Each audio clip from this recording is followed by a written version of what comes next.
नमस्कार दोस्तों, हमारे YouTube चैनल पर आपका हार्दिक स्वागत है। सफल बनने के लिए हर व्यक्ति का अपना एक उद्देश्य या लक्ष्य जरूर होता है।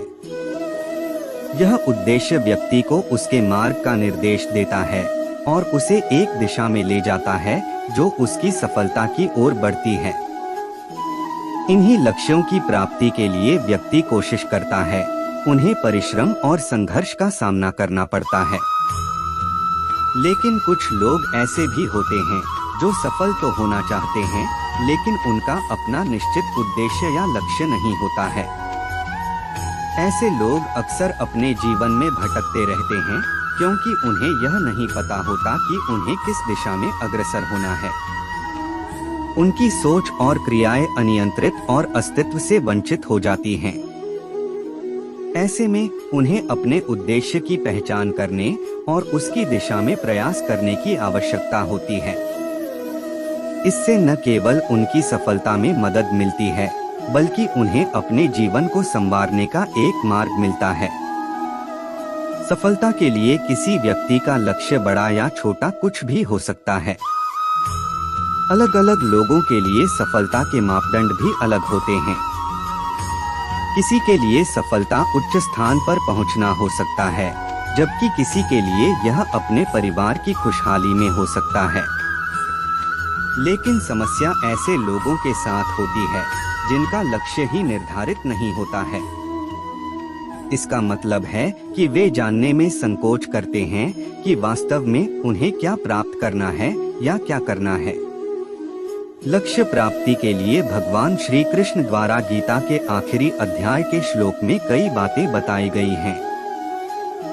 वहां पर ज्ञान, कर्म और भक्ति के माध्यम से लक्ष्य को प्राप्त करने का मार्ग दिखाया गया है। लेकिन दुर्भाग्यवश कई लोग इस बात से आज भी अनभिज्ञ हैं कि गीता ही ज्ञान की वह ज्योति है जिससे व्यक्ति सफलता के लिए अपने लक्ष्य को पहचान सकता है। इसलिए ध्यान और गहरी समझ के साथ गीता के सिद्धांतों को अपनाकर हम सफलता की ओर अधिक प्रतिबद्ध हो सकते हैं। मनुष्य को कर्म करने का अधिकार है। यह एक प्राकृतिक और अविच्छेद्य अधिकार है। हमें कर्म करने का स्वतंत्रता और स्वाधीनता का अधिकार है, जो हमें अपने जीवन की दिशा में स्वतंत्रता देता है। हालांकि हमें अपने कर्मों के फलों के नियंत्रण में नहीं होना चाहिए। यहाँ तक कि भगवद गीता में भगवान कृष्ण ने भी यह उदाहरण दिया है कि हमें केवल कर्म करने का अधिकार है, फल की आकांक्षा में नहीं। कारण यह है कि जो व्यक्ति केवल फल की आकांक्षा से कर्म करता है, उसका मन उस कार्य में पूरी तरह से समर्पित नहीं होता। उसका ध्यान केवल फल की प्राप्ति पर ही होता है और वह अपने कर्मों को सही से नहीं कर पाता। ऐसे में उसकी सफलता के मार्ग में आने वाली बाधाएं भी बढ़ जाती हैं। इसलिए हमें यह समझना चाहिए कि कर्मों के फल लालसा नहीं पालनी चाहिए। फल स्वतंत्रता से प्राप्त होता है और हमारा कर्म हमें सफलता की दिशा में ले जाता है। इसलिए हमें सिर्फ कर्म करने में समर्थ होना चाहिए और फल को ईश्वर के हाथ में सौंपना चाहिए। जीवन में सफलता हासिल करने के लिए आपकी सोच दूरदर्शी होनी चाहिए। यहाँ दूरदर्शिता का मतलब है कि आपको अपने लक्ष्य को समझने में सक्षम होना चाहिए, साथ ही आपको उस लक्ष्य की प्राप्ति के लिए कैसे काम करना है, इसका भी विचार करना चाहिए। आपकी सोच को दूरदर्शी बनाने के लिए आपको अपने सपनों और उद्देश्यों को समझने के साथ साथ अपनी क्षमताओं, अवसरों और परिस्थितियों का भी संज्ञान रखना होगा। जीवन में आने वाली विकट परिस्थितियों का आकलन करना भी आपको आना चाहिए। विकट परिस्थितियों का सामना करना अक्सर हमारे लिए मुश्किल होता है, लेकिन यह हमारे साथ होता है। इसलिए हमें उन परिस्थितियों को स्वीकार करने और उनसे सहारा लेने की क्षमता होनी चाहिए। यह हमें अनुभव से सिखाता है और हमें मजबूत बनाता है। इस प्रकार दूरदर्शिता और विकट परिस्थितियों का आकलन करने की क्षमता जीवन में सफलता की एक महत्वपूर्ण कुंजी होती है। इन गुणों के साथ हम सही निर्णय लेते हैं, अपने लक्ष्यों की दिशा में अग्रसर होते हैं और अपने जीवन को समृद्धि से भर देते हैं। जीवन में आगे बढ़ने के लिए और अपनी अलग पहचान बनाने के लिए यदि आपको क्रांतिकारी बनना पड़े तो इससे पीछे न हटें। इसका मतलब है कि जब भी आपके लिए आवश्यक हो तो खुद में परिवर्तन करने के लिए हिम्मत करें और साथ ही साथ समाज की रुचियों और मान्यताओं को ध्यान में न रखते हुए अपने कार्यों को पूरा करें। आपको सोचने की क्षमता, संवेदनशीलता और नवाचारी दृष्टिकोण की आवश्यकता होगी। अपने उद्देश्यों की प्राप्ति के लिए आपको अपने संदर्भों और वातावरण के साथ अनुकूल होने की क्षमता होनी चाहिए। क्रांतिकारी बनने का मतलब है नई सोच और नई क्रियाएं लाना जो आपको और आपके समाज को साथ में आगे बढ़ा सकती हैं। इसके लिए आपको अपने दृष्टिकोण को बदलकर साहसिकता से काम करने की आवश्यकता होगी। इस प्रकार आप अपने लक्ष्यों की प्राप्ति में सफल हो सकते हैं और समाज के लिए एक नई पहचान स्थापित कर सकते हैं। जीवन में दोस्तों की भूमिका बहुत अहम होती है। हम हमेशा यही सुनते हैं कि दोस्तों की पहचान हमेशा मुश्किल वक्त में ही होती है। जिस तरह भगवान कृष्ण ने पांडवों के मुश्किल वक्त में उनका साथ दिया था, वैसे ही आपको भी अपने दोस्तों का साथ देना चाहिए। दोस्तों का साथ हमें जीवन में सहारा देता है। उनके साथ हम अपनी खुशियों और दुखों को साझा कर सकते हैं। वे हमारे लिए मनोबल और सहायता का स्रोत बनते हैं। अच्छे दोस्त हमें समर्थन और प्रेरणा प्रदान करते हैं। वे हमें हमेशा सही मार्ग पर चलने के लिए प्रोत्साहित करते हैं और हमें अपने लक्ष्यों की प्राप्ति में सहायता करते हैं। इसके साथ ही आपको ऐसे ही दोस्त बनाने चाहिए जो आपके मुश्किल वक्त में आपके साथ खड़े रहें। वे हमेशा हमारे साथ उस बुरे समय में होते हैं जब हमें सबसे अधिक सहारा की जरूरत होती है। उन्हें हमारे साथ हमेशा उत्साह और समर्थन के साथ खड़ा रहना चाहिए। अर्थात दोस्तों का साथ हमारे जीवन के लिए अत्यंत महत्वपूर्ण होता है। वे हमें निराशा और संकट के समय में सहारा देते हैं और हमें अपनी जीवन की मार्गदर्शन करते हैं। जीवन में हार जीत लगी रहती है, लेकिन सफलता सिर्फ उसी व्यक्ति को मिलती है जो अपनी गलतियों और हार से सीख लेता है और आगे बढ़ता है। हार कर निराश होना किसी भी समस्या का हल नहीं है। हम सभी कभी कभी हार भी जाते हैं, परंतु यह हमें उन गलतियों से सीखने का अवसर देता है जो हमने की हैं। हार को एक अवसर के रूप में देखने की क्षमता बहुत महत्वपूर्ण है। इससे हमें उन गलतियों को समझने का मौका मिलता है जो हमने की हैं और हम उनसे सीखते हैं कि कैसे इससे बचा जा सकता है। सफलता के लिए हमें अपने अनुभवों से सीख लेना बहुत आवश्यक है। हमें अपनी हार को एक सीखने और आगे बढ़ने का अवसर मानना चाहिए, न कि निराशा में डूबकर हार मानना। यदि हम हार के साथ साथ सीख लेते हैं और अपनी गलतियों को सुधारते हैं, तो हम सफलता की ओर अधिक कदम बढ़ा सकते हैं। किसी भी परिस्थितियों से लड़ने के लिए उसके लिए एक बेहतर रणनीति बनाना बहुत जरूरी है। बिना रणनीति के आप हर मोर्चे पर कामयाब नहीं हो पाएंगे। यदि पांडव भी श्री कृष्ण द्वारा बनाई गई रणनीति का पालन नहीं करते तो शायद कौरवों के खिलाफ हुए युद्ध में उन्हें जीत नहीं मिलती। रणनीति बनाने का मतलब है कि हमें प्रतिस्पर्धा में होने वाली समस्याओं के समाधान के लिए सही मार्ग चुनना चाहिए। यह हमें आगे बढ़ने के लिए उचित दिशा और कदम स्थापित करता है। श्री कृष्ण ने महाभारत युद्ध में पांडवों को उनकी रणनीति के माध्यम से सहायता की। उन्होंने उन्हें सही मार्गदर्शन दिया और उन्हें युद्ध में जीत हासिल करने के लिए आवश्यक रणनीतियों का पालन करने का सुझाव दिया। एक बेहतर रणनीति बनाने से हमें समस्याओं के समाधान के लिए विचारपूर्वक और उचित कदम उठाने में मदद मिलती है। यह हमें अधिक संवेदनशील, प्रभावी और सफल बनाता है। जीवन में सफलता हासिल करने के लिए आपकी सोच दूरदर्शी होनी चाहिए। यह मतलब है कि आपको अपने लक्ष्यों और उद्देश्यों को समझने में सक्षम होना चाहिए, साथ ही उन्हें प्राप्त करने के लिए कैसे काम करना है इसका भी विचार करना चाहिए। इसके साथ ही जीवन में आने वाली विकट परिस्थितियों का आकलन करना भी आपको आना चाहिए। विकट परिस्थितियों का सामना करना अक्सर हमें परेशानी और मुश्किलों का सामना करना पड़ता है, लेकिन यह हमें मजबूत बनाता है। इससे हमें अनुभव से सीखने का मौका मिलता है और हमें संघर्ष के माध्यम से बढ़ने का साहस भी मिलता है।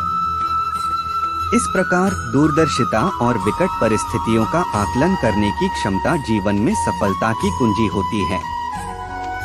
इन गुणों के साथ हम सही निर्णय लेते हैं, अपने लक्ष्यों की दिशा में अग्रसर होते हैं और अपने जीवन को समृद्धि से भर देते हैं। व्यक्ति के जीवन में आए दिन मुश्किल परिस्थितियों का सामना करना पड़ता है। श्री कृष्ण पांडवों को बताते हैं कि हमें खराब हालातों में हार मानने के बजाय उनका सामना करना चाहिए, क्योंकि ऐसा करने से ही हमारे मन में बैठा डर खत्म होगा और जब एक बार डर निकल जाता है तो व्यक्ति किसी भी हालात को सफलतापूर्वक पार कर सकता है। जीवन में सफलता के लिए मुश्किल परिस्थितियों का सामना करना बहुत महत्वपूर्ण है। जब हम डर को पराजित करके समस्याओं का सामना करते हैं तो हमारी आत्मविश्वास बढ़ता है और हम स्वयं को और मजबूत महसूस करते हैं। डर का होना हमें पिछड़ा देता है, लेकिन जब हम उसे पराजित करते हैं तो हमारी सामर्थ्य और निर्णायकता बढ़ती है। श्री कृष्ण ने पांडवों को यह सिखाया कि वे अपने मन के डर को पराजित करें और हर परिस्थिति का सामना करें। उन्होंने बताया कि जब हम डर को निकाल देते हैं तो हम किसी भी समस्या को सामने कर सकते हैं और उसे पार कर सकते हैं। इस प्रकार हमें सफलता की ओर अग्रसर करने के लिए अपने मन के डर को पराजित करना अत्यंत महत्वपूर्ण है। जीवन में सफल बनने के लिए व्यर्थ की चिंता के साथ साथ भविष्य के बारे में भी नहीं सोचना चाहिए। हमें हमेशा अपने वर्तमान को बेहतर बनाना चाहिए। यदि आप अपने वर्तमान को संवार लेते हैं तो आपका भविष्य अपने आप ही बेहतर बन जाएगा। इसके अलावा जीवन में कभी भी अनुशासनहीन नहीं होना चाहिए। आज के इस समय में लोग अपनी आय के हिसाब से खर्च करते हैं, लेकिन ऐसे में जरूरत पड़ने पर उनके पास पैसे नहीं होते। किसी भी तरह की मुश्किल आर्थिक परिस्थितियों से बचने के लिए हमेशा सोच समझकर खर्च करना चाहिए। कभी भी ऐसी चीज खरीदने में पैसा खर्च न करें जिसकी आपको जरूरत न हो। श्री कृष्ण ने महाभारत का युद्ध होने से पहले पांडवों और कौरवों के बीच मध्यस्थता की। उन्होंने युद्ध के बजाय शांति की स्थिति की प्राथमिकता दी। यह देखा जा सकता है कि उन्होंने हमेशा चाहा कि समस्याओं का समाधान विवाद और युद्ध के माध्यम से न हो बल्कि शांति के माध्यम से हो। उन्होंने दिखाया कि शांति के मार्ग से ही समाज का रचनात्मक विकास हो सकता है। श्री कृष्ण ने समझाया कि समाधान के लिए युद्ध और झगड़ा का ही सही रास्ता नहीं होता। शांति के रास्ते पर चलने से ही सच्ची उन्नति होती है।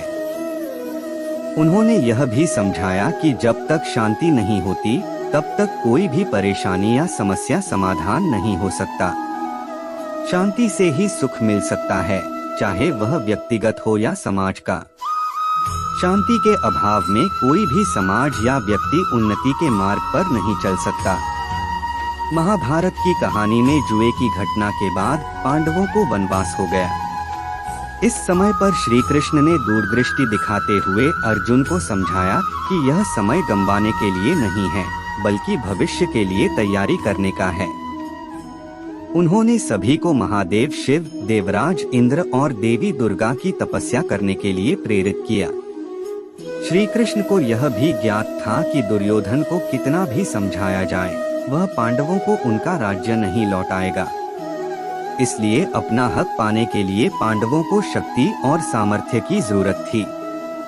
वे जानते थे कि कर्ण के कुंडल कवच के बिना उनकी जीत संभव नहीं थी। इसलिए उन्होंने हर निर्णय को ध्यानपूर्वक और विचार के साथ लिया। वे निर्णय को तात्कालिक आवेश में नहीं लिया, बल्कि हर निर्णय का अनुमान करते हुए उसके परिणाम को समझते थे। उन्होंने हर चीज के लिए आने वाली पीढ़ियों तक का ध्यान रखा।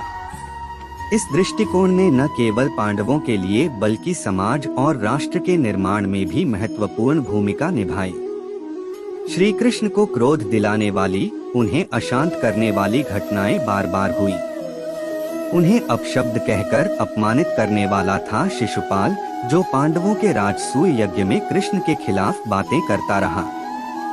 यह घटना उनके धैर्य और संयम को परीक्षित करती थी। इस घटना में श्री कृष्ण का संयम और शांतिपूर्ण व्यवहार चमकता है। छोटा भाई था, लेकिन उसने मर्यादाओं को तोड़ दी। पूरी सभा चकित थी, कुछ क्रोधित भी थे, लेकिन श्री कृष्ण शांत रहे, मुस्कुराते रहे। वे क्रोध के बजाय संयम और विचारशीलता के साथ इस परिस्थिति का सामना करते हैं। उनकी शांति और सहनशीलता ने सभी को आश्चर्यचकित किया। श्री कृष्ण के यह गुण उन्हें भविष्य के हर पल के लिए तैयार रखने में सहायक होते हैं। वे धैर्य और साहस के साथ परिस्थितियों का सामना करते हैं, जिससे उन्हें सही फैसले लेने में सहायता मिलती है। अगर हमारा दिमाग स्थिर है, मन शांत है, तो हम सही निर्णय ले सकते हैं। यह घटना हमें यह सिखाती है कि विपरीत परिस्थितियों में भी हमें विचलित नहीं होना चाहिए। श्री कृष्ण के संयम और धैर्य का उन्नतिशील उदाहरण हमें यह सिखाता है कि अपनी धारणाओं और नैतिकता पर सदैव पक्षपात और असभ्यता के खिलाफ खड़े रहना चाहिए। गीता उपदेश में कृष्ण ने क्रोध के मास्टरी का महत्व बताया है। उन्होंने बताया कि क्रोध एक अत्यंत हानिकारक भावना है, जो हमें बुरी तरह से प्रभावित कर सकती है। जब हम क्रोध में होते हैं, तो हमारा नियंत्रण हमारे हाथ से निकल जाता है और हम अपने विचारों को नियंत्रित नहीं कर पाते हैं। क्रोध की अधिकता से हमारा बुद्धि अवरुद्ध हो जाता है और हम गलत निर्णयों पर पहुंच सकते हैं। यह हमें भ्रमित कर देता है और हमें असलियता से दूर ले जाता है। अतः क्रोध को नियंत्रित करना आवश्यक है। कृष्ण ने बताया कि क्रोध को नियंत्रित करने का उपाय है बुद्धि को संयमित रखना। इससे हम अपनी भावनाओं को संतुलित कर सकते हैं और सही निर्णय ले सकते हैं। गीता में कहा गया है कि क्रोध एक आग है जो हमारी अंतरात्मा को भस्म कर सकती है। इसलिए हमें क्रोध को नियंत्रित करना आवश्यक है। यह हमें सच्चे और सही निर्णय लेने में मदद करता है और हमारे जीवन को सुखमय बनाता है। क्रोध एक ऐसा भाव है जो व्यक्ति को अपने बुद्धि का नियंत्रण खोने की दिशा में ले जाता है। यह भावना उसकी सोच को व्याप्त करती है और उसे अपने विचारों को समझने और विचारशीलता से दूर कर देती है। क्रोध में व्यक्ति अक्षम हो जाता है सही निर्णय लेने की क्षमता का। इससे उसकी समझ और बुद्धि पर असर पड़ता है, जिससे उसके लिए विपरीत परिणामों की संभावना बढ़ जाती है। आधुनिक जीवन में भी श्री कृष्ण के उपदेश का महत्व बढ़ गया है। लोग अक्सर नौकरी, रिश्ते और जीवन के अन्य क्षेत्रों में क्रोध में आ जाते हैं, जिससे उनका समय और उनकी समझ दोनों हानि होती है। इसलिए हमें क्रोध के साथ निपटने के लिए तैयार रहना चाहिए। हमें इसके परिणामों को समझना चाहिए और इसे नियंत्रित करने के उपायों को अपनाना चाहिए। क्रोध आने पर हमें शांति और समझ से काम लेना चाहिए ताकि हम गलतियों को न अपनाएं और सही निर्णय लें। भगवद गीता में श्री कृष्ण ने मोह की महत्ता को बताया है और उसे हर मनुष्य के जीवन से हटाने का संदेश दिया है। मोह वह भावना है जो हमें अन्याय, असत्य और अधर्म में ले जाती है। यह एक भ्रांति की अवस्था है जो हमें सत्य से दूर ले जाती है। श्री कृष्ण ने मोह को त्याग कर सत्य को जानने का प्रयास करने की प्रेरणा दी है। श्री कृष्ण का कहना है कि शरीर मात्र हमारा अस्थायी आवास है। यह संघटित रूप में है और एक दिन नष्ट हो जाएगा। इसलिए शरीर के प्रति आसक्ति से हमें दूर रहना चाहिए। जिस प्रकार कोई वस्तु जिस्म के नष्ट होने के बाद हमें दुख नहीं पहुंचा सकती, वैसे ही हमें अपने शरीर के माध्यम से जुड़े संबंधों को भी स्थायी नहीं मानना चाहिए। मोह के बावजूद हमें समाज और धर्म के लिए उत्साहित रहना चाहिए। हमें सत्य और न्याय के प्रति अपना कर्तव्य निभाना चाहिए और अपने आप को असत्य और अन्याय के प्रति मोहित नहीं होने देना चाहिए। इस प्रकार श्री कृष्ण ने मोह को छोड़कर सत्य की ओर बढ़ने का संदेश दिया है। आज के समय में ईश्वर और धर्म को जानने की आवश्यकता बहुत अधिक है। धर्म और आध्यात्मिकता मानव जीवन का एक महत्वपूर्ण हिस्सा है, जो हमें सही और उचित दिशा में चलने में मदद करता है।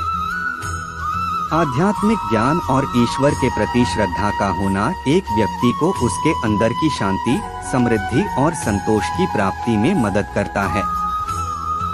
यह हमें विचारों की शुद्धता और उचित नैतिकता की दिशा में ले जाता है। धर्म के ज्ञान से हम अपने कर्तव्यों को समझते हैं और उन्हें निभाने के लिए प्रेरित होते हैं। धर्म को जानने से व्यक्ति की सोच और व्यवहार में सुधार आता है, जिससे उसके जीवन में समृद्धि और सफलता की संभावनाएं बढ़ जाती हैं।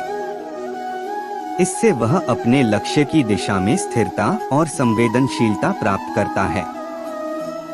धार्मिक ज्ञान से व्यक्ति की अंतरात्मा का विकास होता है और उसे अपने जीवन के विभिन्न पहलुओं में सफल बनने के लिए उत्तेजित करता है।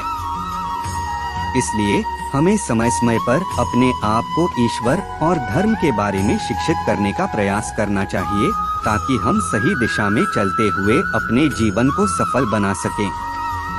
गीता में कृष्ण अर्जुन को अपने गुरु के बाद अनुभवों से सीखने की महत्वपूर्णता को बताते हैं। गुरु के उपदेशों के साथ साथ जीवन के अनुभव भी हमें बहुत कुछ सिखाते हैं और हमें जीवन के हर पहलू में समझदार बनाते हैं। आज के समय में यह बात बहुत महत्वपूर्ण है। लोग अक्सर बड़े बुजुर्गों और परिवार के अनुभवों को अनदेखा कर देते हैं और उनकी राय को महत्वहीन समझते हैं। इससे उन्हें अपने जीवन में उत्तरदायित्व और समझदारी की कमी महसूस होती है। बड़े बुजुर्गों और अनुभवी लोगों के अनुभव से हमें अनजाने कामों और घटनाओं का सामना करने का सही तरीका सीखने में मदद मिलती है। उनके द्वारा बताए गए कठिनाइयों और संघर्षों के अनुभव से हमें जीवन में मजबूती की ओर बढ़ने का मार्ग मिलता है। इसलिए हमें अपने बड़ों के अनुभवों को महत्वपूर्ण दृष्टिकोण से देखना चाहिए और उनकी राय का सम्मान करना चाहिए। उनके अनुभवों से हमें जीवन के विभिन्न पहलुओं में सफलता की प्राप्ति में मदद मिलेगी। यह बात सही है कि हर व्यक्ति की जिंदगी में उम्र और पड़ाव बदलते रहते हैं और उसके साथ ही जीवन के नए नए चुनौतियां और संघर्ष आते रहते हैं। इसलिए हमें अपने बुजुर्गों के अनुभवों से सीखना चाहिए। जीवन के हर चरण पर हमारे बुजुर्ग हमें उनके अनुभवों से सीखने का अवसर प्रदान करते हैं। वे हमें अपने सफलताओं और विफलताओं के बारे में बताते हैं, जिससे हम उन गलतियों को दोहराने से बच सकते हैं और सही दिशा में अग्रसर हो सकते हैं। बुजुर्गों के अनुभवों से हमें समझ मिलती है कि जीवन में आने वाली चुनौतियों को कैसे पार किया जा सकता है और कैसे सही निर्णय लिया जा सकता है। उनके अनुभवों से हमें लक्ष्यों के प्रति समर्पितता और संघर्ष करने की क्षमता मिलती है। इस प्रकार हमें अपने बुजुर्गों की सलाह और अनुभवों का मूल्यांकन करना चाहिए, ताकि हम अपने जीवन के सभी पड़ावों में सफलता की ओर अग्रसर हो सकें। जीवन में संघर्ष और चुनौतियों का सामना हर व्यक्ति के लिए सामान्य है। हम सभी को किसी न किसी समस्या का सामना करना पड़ता है, चाहे वह व्यक्तिगत, सामाजिक, आर्थिक या व्यावसायिक क्यों न हो। इस प्रकार संघर्ष और चुनौतियों से बचना संभव नहीं है। जीवन में उत्पन्न होने वाली हर चुनौती का सामना करना व्यक्तित्व को सामर्थ्य, धैर्य और सहनशीलता का संकल्प देता है। इसलिए हमें समस्याओं और चुनौतियों का सामना करने के लिए तैयार रहना चाहिए बल्कि हमें उनसे डरने की बजाय उनके सामने डटकर खड़े होना चाहिए। कर्म करना हमारा पहला कर्तव्य है। हमें अपने कर्मों के माध्यम से संघर्षों का सामना करना चाहिए। कर्मों के माध्यम से ही हम अपनी सामर्थ्य का प्रदर्शन करते हैं और परेशानियों को जीतते हैं। जीवन की हर चुनौती को गहरी सोच, निर्णय और सक्रियता के साथ स्वीकार किया जाना चाहिए। इस प्रकार हमें अपने जीवन में आने वाले संघर्षों का सामना करने के लिए तैयार रहना चाहिए और कर्म के माध्यम से ही हम समस्याओं को विजयी बना सकते हैं। स्वस्थ रहना व्यक्ति के जीवन में अत्यंत महत्वपूर्ण होता है। यह उसके शारीरिक, मानसिक और आत्मिक विकास के लिए आवश्यक है। स्वस्थ शरीर से ही उसे अपनी सारी क्रियाओं को संभालने की शक्ति मिलती है। यहाँ बल का मतलब शारीरिक बल के साथ साथ मानसिक और आत्मिक बल भी है। स्वस्थ शरीर के साथ व्यक्ति का मानसिक स्थिति भी सुदृढ़ रहता है। वह अधिक सकारात्मक और संवेदनशील होता है, जिससे उसकी सोच और निर्णय बेहतर होते हैं। विपरीत परिस्थितियों में भी उसका मानसिक स्थिति बलवान रहता है और वह आत्मनिर्भर और स्वावलंबी होता है। जब व्यक्ति का शारीरिक और मानसिक स्वास्थ्य ठीक रहता है, तो वह हर चुनौती और लड़ाई में सफलता प्राप्त करता है। उसे सही निर्णय लेने की क्षमता मिलती है और वह अपने लक्ष्यों को प्राप्त करने के लिए प्रतिबद्ध रहता है। इसलिए स्वस्थ रहना हमें अपने लक्ष्यों की दिशा में सामर्थ्यपूर्ण बनाता है और हमें अपने जीवन में सफलता की ओर अग्रसर करता है। शिक्षा न केवल किताबों से ही होती है, बल्कि यह एक व्यक्ति के व्यक्तित्व का विकास करने का साधन भी होती है। अच्छी शिक्षा उसे न केवल अध्ययन करने में मदद करती है, बल्कि उसे जीवन के हर क्षेत्र में सफलता प्राप्त करने के लिए तैयार भी करती है। अच्छी शिक्षा का मुख्य उद्देश्य यह होता है कि विद्यार्थी जीवन में सफलता प्राप्त करें और समाज में उपयोगी नागरिक बने। शिक्षा के माध्यम से वे न केवल अकादमिक ज्ञान हासिल करते हैं, बल्कि समाज में उनकी सहायता करने के लिए सामाजिक, नैतिक और आध्यात्मिक मूल्यों का भी अध्ययन करते हैं। शिक्षा के तहत विद्यार्थी कई अन्य क्षेत्रों में भी कुशलता हासिल करते हैं, जैसे कला, साहित्य, खेल, गायन, नृत्य और अन्य क्षेत्र। इन क्षेत्रों में उन्हें न केवल अपनी रुचि विकसित करने का मौका मिलता है, बल्कि उनका मनोबल भी मजबूत होता है और वे अपने जीवन को समृद्ध और संतुलित बनाने के लिए सक्षम होते हैं।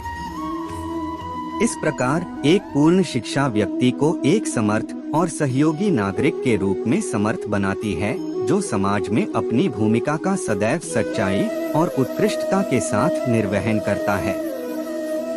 कृष्ण जैसे महान व्यक्ति की जीवनी से हमें यह सीखने को मिलता है कि अपने प्रियजनों और रिश्तेदारों का साथ कभी नहीं छोड़ना चाहिए।